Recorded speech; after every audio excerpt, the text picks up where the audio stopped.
Hidden Histories, Researching the Enslaved People of the Polk Farm by Kristen Gooding. This brief history lesson will focus on the enslaved people of Mecklenburg County. It will reveal the various forms of slave resistance and the hidden history found in the wanted slave advertisements. But first, let me introduce myself. Just a little bit about me. My name is Kristen, and I'm completing my master's in Library and Information Science with a concentration in Archives and Records Management at North Carolina Central University. I'm hoping to graduate this year on the 5th of December. The virus pandemic of 2020 altered my internship with the James K. Polk State Historic Site. Subsequently, I have had an opportunity to pave the way for future virtual internships at the site. These are the results of my guided research. Former President James Knox Polk was born in Pineville, North Carolina on November 2, 1795. He successfully ran for president and took office on March 4, 1845. At this time, he was the youngest president in American history. He believed in manifest destiny, and under his presidency, the United States saw coast-to-coast expansion, with the added territories of Oregon, California, and New Mexico. He was the president during the Mexican-American War, which lasted about 2 years, between 1846 and 1848. The United States also acquired Washington, Oregon, Idaho, and Montana. During his campaign, he declared that he would only serve one term as president, and he kept his word. He did not seek re-election, but instead went back to his plantation in Tennessee and passed away shortly thereafter at the age of 53 in 1849. The historical structures located on the grounds of the James K. Polk site here in Pineville, North Carolina, represent the cottage that the family lived in until James K. Polk was 11 years old. He lived in Pineville, North Carolina with his mother, Jane Knox Polk, his father, Samuel Polk, and his 4 other siblings. After moving to Tennessee, Samuel and Jane Polk would go on to have 5 more children, 10 children in all.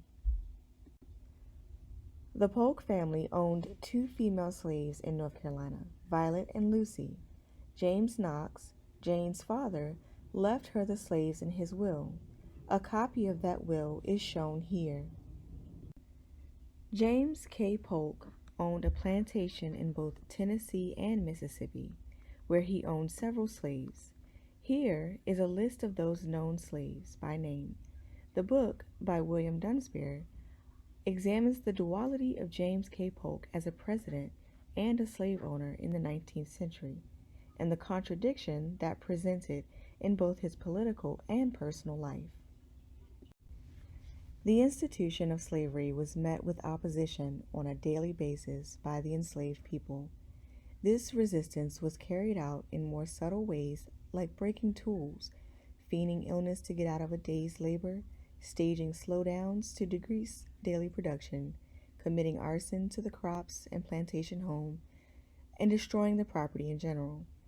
Sabotage and theft.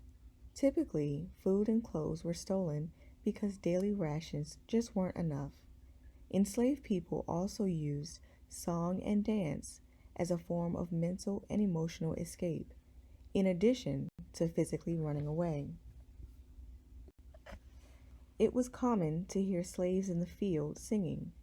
These songs offered mental escape and often included hidden messages with directions to physically escape. This image features lyrics from a tribute song shared by a slave from North Carolina. In this instance, the enslaved family is paying their respects to an influential male family member that had passed away. One of the most well-known forms of slave resistance was physically escaping captivity or running away from their owner. Contrary to popular belief, most enslaved people did not escape to free states until after they found their families. Before heading to a free state, black slaves would first search for their family members at nearby plantations, and then once they were reunited, they would try to escape to freedom. This is why the Runaway Slave Ads were so effective.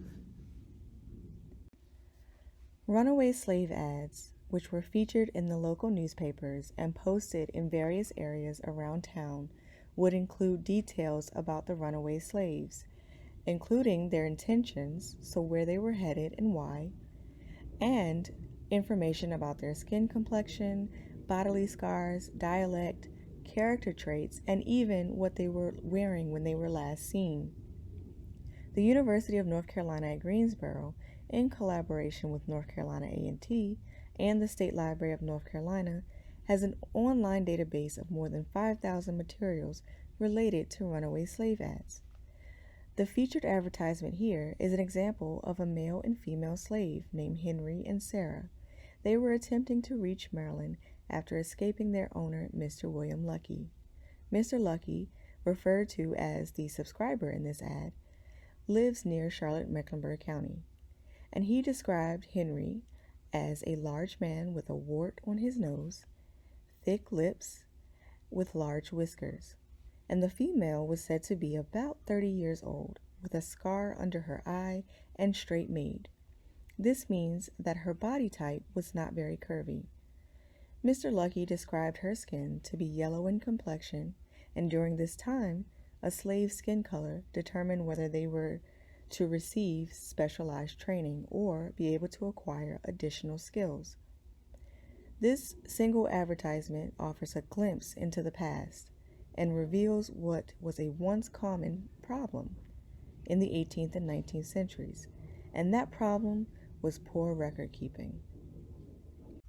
Mr. Lucky was unable to provide an exact age for Sarah, and this was due to poor record keeping. Before the American Civil War, birth records were not kept for Black people. Census records featured general information about a slave, such as his or her gender, age, or race, but did not identify them by name. The early census information taken in 1790, 1800, and then again in 1810 includes just the total number of enslaved people. Black people are not identified by name until the 1870 census. The existence of the two female slaves owned by the Polk family is confirmed in the will of James Knox. If you would like to do genealogical and ancestral research, you can utilize the North Carolina cohabitation records. You can also look at the county deeds, estates, tax lists, cemetery records, and Bible and church records. The Polk site in Pineville, North Carolina offers public tours of the land and property during normal business hours. It is my hope that this information about the various forms of slave resistance in Mecklenburg County can be incorporated into the tour to help patrons connect with the enslaved people, the people that may have walked the very same grounds that the patrons are walking today. Thank you for taking this journey with me into the past. I hope that you learned a little bit more about the 11th President of the United States, James K. Polk, his ties to slavery in his youth, and the various forms of slave resistance during the 18th and 19th centuries.